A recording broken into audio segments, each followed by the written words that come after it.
Hello everyone, welcome to IAS circle. दोस्तों, UPSC prelims 2025 approach कर रहा है और अप्रॉक्सीमेटली 80 से 75 डेज और बचे हैं। तो उम्मीद करता हूं कि आप सभी की प्रिपरेशन बहुत अच्छी चल रही होगी, बट फिर भी आप सभी को कुछ डूज एंड डोंट्स को अवश्य देख लेना चाहिए, बिकॉज पेपर के टाइम पे अक्सर एस्पिरेंट इस लूप में फंस जाते हैं कि क्या करें और क्या ना करें। इस वीडियो को आगे चलिए स्टार्ट करते हैं। And tick tick tick and tick and yes, okay. हमारा इस वीडियो का जो पहला पॉइंट है वो है current affair versus static section. अब देखिए, पेपर में करंट अफेयर भी आता है और पेपर में स्टैटिक भी आता है। बट जो करंट अफेयर होता है, यहाँ से अराउंड 15 टू 25% क्वेश्चन देखने को मिलते हैं। बट हमारा जो स्टैटिक सेक्शन होता है, यहाँ से अराउंड 65 टू 80% या फिर 85% तक के क्वेश्चन देखने को मिलते हैं। आल्दो ये ईयर टू ईयर वेरी भी करता है। अब करंट अफेयर चूंकि आपने पूरे वर्ष अच्छे से नहीं किया है, तो जाहिर सी बात है ये सेक्शन आपका थोड़ा सा वीक होगा। तो ज्यादातर लोग क्या करते हैं, अपना 80 टू 85%, इवन कई केस में लोग 90% तक भी जो अपना टाइम होता है वो सिर्फ और सिर्फ करंट अफेयर को देते हैं, जिस वजह से उनका जो स्टैटिक सेक्शन है वो एक तरह से वीक पड़ने लगता है।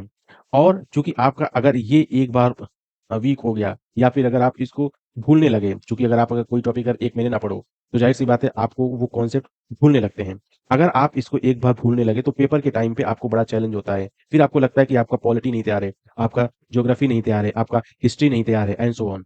तो आपको स्टैटिक सेक्शन को अभी के टाइम पे, चूंकि अभी आपके पेपर के अराउंड 80 टू 85 डेज और बचे हैं, आपको कम से कम अपना 70 टू 75% सिर्फ और सिर्फ स्टैटिक को देना है। बाकी जो टाइम बचे आपको वो करंट अफेयर को देना चाहिए। हमारा इस वीडियो का जो दूसरा पॉइंट है वो है class notes versus market notes. देखिए, आपने जब कोचिंग स्टार्ट किया था तो आपने पॉलिटी का नोट्स बनाया था, ज्योग्राफी का नोट्स बनाया था, हिस्ट्री का नोट्स बनाया था, एनवायरमेंट का नोट्स बनाया था, सोसाइटी का नोट्स बनाया था, एंड सो ऑन। आपने सारे सब्जेक्ट का अपना खुद का नोट्स बनाया था। बिलीव इन योरसेल्फ कि आपका जो नोट्स है that is too much sufficient, उससे बाहर कुछ भी नहीं आएगा। प्लस आपने जो इसके पहले बुक भी पढ़ी होगी वो सफिशिएंट है। जब आप मार्केट में जाते हो, जैसे कि आप राजेंद्र नगर मार्केट में गए हो, तो वहां पे बहुत सारी फोटोकॉपी शॉप्स हैं। वो लोग बहुत सारे डिफरेंट डिफरेंट कोचिंगों के फोटोकॉपी के नोट्स वो लोग वहां पे रखते हैं। एंड यू विल फील कि ये कोचिंग का नोट्स बहुत बढ़िया है यार, ये कोचिंग का सोसाइटी का नोट्स बहुत बढ़िया है, इस कोचिंग का पॉलिटी का नोट्स वो बहुत बढ़िया है, ये कोचिंग हमको ज्योग्राफी का नोट्स केवल 200 पेज में दे रही है, या फिर ये कोचिंग हमको पॉलिटी का नोट्स केवल 100 पेज में दे रही है, या फिर ये कोचिंग का सिनॉप्सिस आया है। बिलीव इन योरसेल्फ, वो आपको बिल्कुल भी नहीं हेल्प करने वाला है। जो आपके द्वारा आपकी राइटिंग में बनाया गया नोट्स है वही आपको केवल हेल्प करने वाला है। तो जो दूसरी कोचिंगों के नोट्स हैं, आप इसको बिल्कुल भी मत प्रेफर करो। जो आपने अपनी राइटिंग में अपने नोट्स बनाए हैं that is too much sufficient. और उसके अलावा जो आपने बुक पढ़ी होगी, जो आपने रेफरेंस बुक पढ़ी होगी, या फिर जो आपने एनसीईआरटी पढ़ी है, that is too much sufficient. आप केवल उसी को पढ़ो। अब एक नोट्स को आप 30 टाइम्स पढ़ो, वो आपको बहुत ज्यादा हेल्प करेगा। बट आप 10 नोट्स को एक एक बार पढ़ो या दो दो बार पढ़ो, वो आपको बिल्कुल भी नहीं पढ़ने हेल्प करने वाला है। तो मार्केट में जितने भी नोट्स हैं, आप उनमें बिल्कुल ही मत पढ़ो। वो एक तरह से आपके लिए अंधे कुएं की समान है। आप जब उसमें जाते हो, आप उस लूप में फंस जाते हो। आप अपना खुद का नहीं रिवाइज करते, बल्कि जो दूसरी कोचिंग का नोट्स है आप उसको पढ़ने लगते हो। तो इन द एंड आपका जो रिवीजन है वो प्रॉपरली बिल्कुल नहीं हो पाता, राइट। तो कोशिश करो मार्केट में जो भी नोट्स हैं आप उसको देखो ही नहीं। ठीक है, आप अगर देखना भी चाहते हो तो आप बस एक बार देख लो, बट बिलीव इन योरसेल्फ, जो आपने अपने क्लास में नोट्स बनाया है that is too much sufficient, और आप उसी को पढ़ो, किसी और कोचिंग का नोट्स मत पढ़ो। उसके बाद इस वीडियो का जो हमारा नेक्स्ट पॉइंट है वो है रिवीजन। देखिए, आप किसी भी फील्ड में हो, चाहे आप शिक्षा के फील्ड में हो, चाहे आप युद्ध के क्षेत्र में हो, रिवीजन इज अल्टीमेट की टू सक्सेस। आप जिस टॉपिक को जितनी बार करेंगे रिवाइज, वो टॉपिक आपके माइंड में उतनी देर तक फीड रहेगी। या फिर अगर आप युद्ध क्षेत्र में भी जाते हो तो अभ्यास बहुत जरूरी है, अन्यथा ये होगा कि जो सामने वाला है वो आपको घायल कर देगा। तो अगर आप किसी भी टॉपिक को रिवाइज नहीं कर रहे हो, which mean you are pushing yourself backward. और रिवीजन हम इस एग्जाम में कैसे करें, बिकॉज हमारे पास यहाँ पे बहुत सारे पार्ट हैं, पॉलिटी है, ज्योग्राफी है, एंड सो ऑन। तो आप सभी को कैसे करोगे रिवाइज? यूपीएससी के केस में, स्पेशली प्रीलिम्स के केस में, रिवीजन का जो बेस्ट तरीका होता है वो होता है टेस्ट। आप क्या करो, आप एक पहले तो टेस्ट पेपर सॉल्व करो। उसके बाद आप उसका उसमें जो 100 आए हैं क्वेश्चन, आप उन पे बेस जितने भी कॉन्सेप्ट हैं आप उनको रिवाइज कर लो। अब जैसे मान लो अगर आपने पॉलिटी के या फिर किसी भी सब्जेक्ट, अगर मान लो आपने 3 या 4 टेस्ट दिए हैं, तो उस 3 या 4 टेस्ट में ऑलमोस्ट सारे टॉपिक हो जाते हैं कवर। आप केवल टेस्ट को अच्छे से कर लो रिवाइज, तो आपका पॉलिटी रिवाइज अच्छे से हो जाएगा, या फिर जो भी सब्जेक्ट का टेस्ट है वो आपका पूरी तरीके से हो जाएगा रिवाइज। बट लोग क्या करते हैं, लोग टेस्ट पेपर तो सॉल्व कर लिए, बट वो टेस्ट का रिवीजन नहीं करते, या फिर टेस्ट पे बेस जो कॉन्सेप्ट है वो इसको बिल्कुल नहीं देखते। कई बार वो अपने टेस्ट में आँख बंद करके भी ऑप्शन मारते हैं, तो उनको ऐसा लगता है कि उनको कॉन्सेप्ट आता है। बट आपको क्या करना है, आपको हर एक क्वेश्चन पे जो-जो कॉन्सेप्ट हैं, आप उसको जल्दी से आप अपना लक्ष्मीकांत या रिस्पेक्टिव बुक ओपन करो या फिर अपना खुद का नोट्स ओपन करो।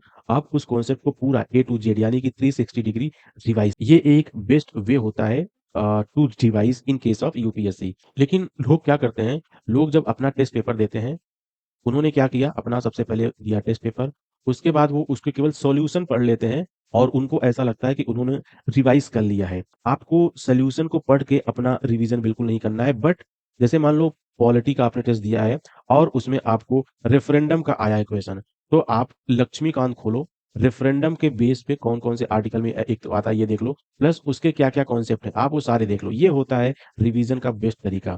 तो आप जब टेस्ट पेपर सॉल्व करो, उसपे बेस जितने भी क्वेश्चन आए हैं, आप उनके टॉपिक्स को बार-बार अच्छे से डिटेल में पढ़ लो। अब जो हमारा नेक्स्ट पॉइंट है, वो है लाइब्रेरी वर्सेस रूम। आप अपना कहाँ पे 100% देते हो, वो मैटर करता है। आप चाहे रूम पे स्टडी करो या फिर आप चाहे लाइब्रेरी में स्टडी करो। आप जब लाइब्रेरी में स्टडी करते हो तो वहाँ पे एक आपको माहौल सा मिलता है, तो आपकी वहाँ पे प्रिपरेशन ठीक-ठाक होती है। बट अगर आप रूम पे पढ़ते हो तो कई बार ऐसा भी फ़ील हो सकता है कि आप डिमोटिवेट हो रहे हो या फिर आपके वहाँ पे एसी नहीं है, कूलर नहीं है, तो वहाँ पे ठंडा नहीं है या फिर बहुत सारी प्रॉब्लम्स हो सकते हैं। तो कहने का मतलब ये है कि आपको जहाँ बेस्ट लगे, आपको जहाँ बेस्ट वातावरण मिले, आप वहाँ पे स्टडी करो। नो मैटर आप कहाँ पढ़ रहे हो, आप बस अपना 100% दो। आप सारे टॉपिक को 1 टू 1 करो रिवाइज़, सारे टेस्ट दो। जहाँ पर आपको ये लगे कि आप वहाँ पे अपना 100% दे रहे हो, आप वहाँ पे स्टडी करो, ठीक है? तो ये चॉइस पूरी तरीके से आपकी है। अब जो हमारा नेक्स्ट पॉइंट है, ये है total hour in a day. देखिए यूपीएससी वो एग्ज़ाम है जहाँ पे आवर बिल्कुल मैटर नहीं करता, बल्कि क्या मैटर करता है कि आपके कॉन्सेप्ट हैं कि नहीं क्लियर। आप क्वेश्चन को इन द एंड सॉल्व कर पाते हो कि नहीं, अल्टीमेटली यही मैटर करता है। और प्रीलिम्स के टाइम पे यानी कि जब अराउंड 90 डेज बचे हैं, अगर आप इस दौरान यूपीएससी की प्रिपरेशन में आप 12 टू 14 आवर का टाइम अगर नहीं दे पा रहे हो, then you are out of race. Concept को ज्यादा से ज्यादा करो रिवाइज, टॉपिक को ज्यादा से ज्यादा करो रिवाइज, टेस्ट को बार बार लगाओ, जो टेस्ट आपने सॉल्व किया आप उसी को फिर से लगाओ, उसके टॉपिक को बार बार करो रिवाइज। यही एक बेस्ट वे होता है टू प्रिपेयर प्रीलिम्स। कोई भी कोचिंग आपको प्रीलिम्स कभी नहीं क्लियर करा सकती। ये बेसिकली आपका रिवीजन का रोल होता है। आप इसमें कितने ज़्यादा टेस्ट पेपर लगा रहे हो, आप ऑप्शंस को कैसे डिलीट कर रहे हो, राइट? ये सारे रोल करते हैं मैटर। और सबसे इम्पोर्टेंट बात रहा कि टोटल टाइम्स, तो प्रीलिम्स के दौरान आपको कम से कम 12 टू 14 आवर की स्टडी करनी चाहिए। जब हम लोग थे प्रिपेयर में, तो हम लोग क्या करते थे, सुबह 7 बजे लाइब्रेरी चले जाते थे। उसके बाद फिर रात को 12 बजे तक अपने रूम पे आके सो जाते थे। जो हमारा होता था रूम, हम लोग उसको बस केवल सोने के पर्पज़ से यूज़ करते थे। बाकी दिन तो हमारा लाइब्रेरी में ही बीतता था।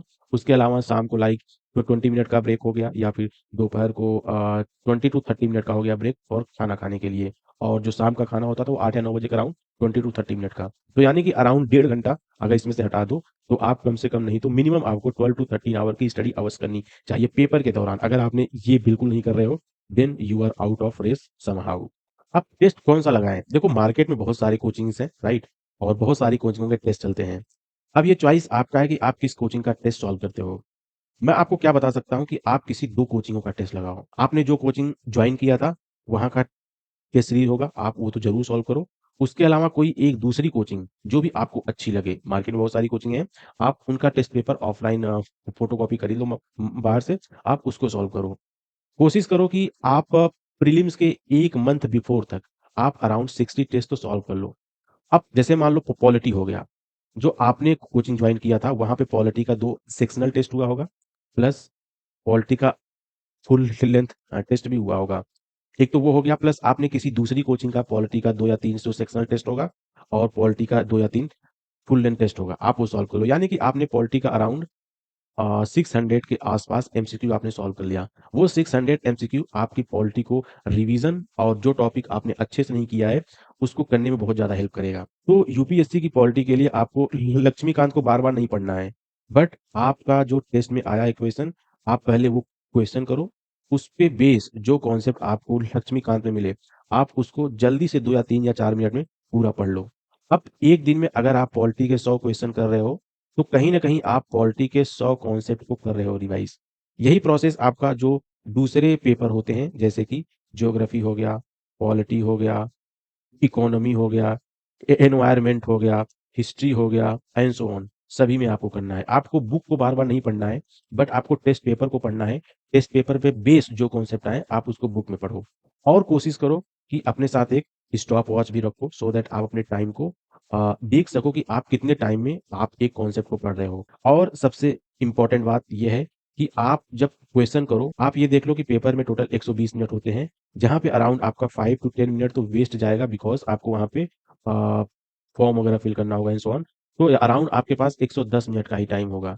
आपको 110 मिनट में 100 क्वेश्चन करने हैं, ठीक है?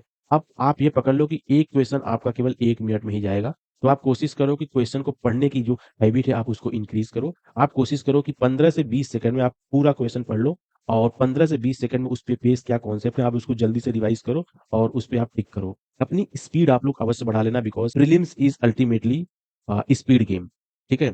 ताकि अगर आपको कोई भी और डाउट पूछना हो या फिर आपको लगता है कि आपको कुछ अलग से प्रॉब्लम है, तो आप इस वीडियो के कमेंट में आप अपना प्रश्न छोड़ देना, हम वहीं पे आपका रिप्लाई कर देंगे। तो जाते-जाते अपनी क्षमताओं पर विश्वास रखें, आप सब कुछ हासिल कर सकते हैं। आपने अभी तक जो पढ़ा है, आपने बहुत पढ़ा है, आप उसको बार-बार करो रिवाइज़, आप उस पे बेस ढेर सारे टेस्ट पेपर लगाओ। टेस्ट पेपर आप जितना ज़्यादा सॉल्व करोगे, आप प्रीलिम्स के उतना नज़दीक पहुँचते जाओगे। Remember no coaching can help you to crack prelims. Prelims is totally your game.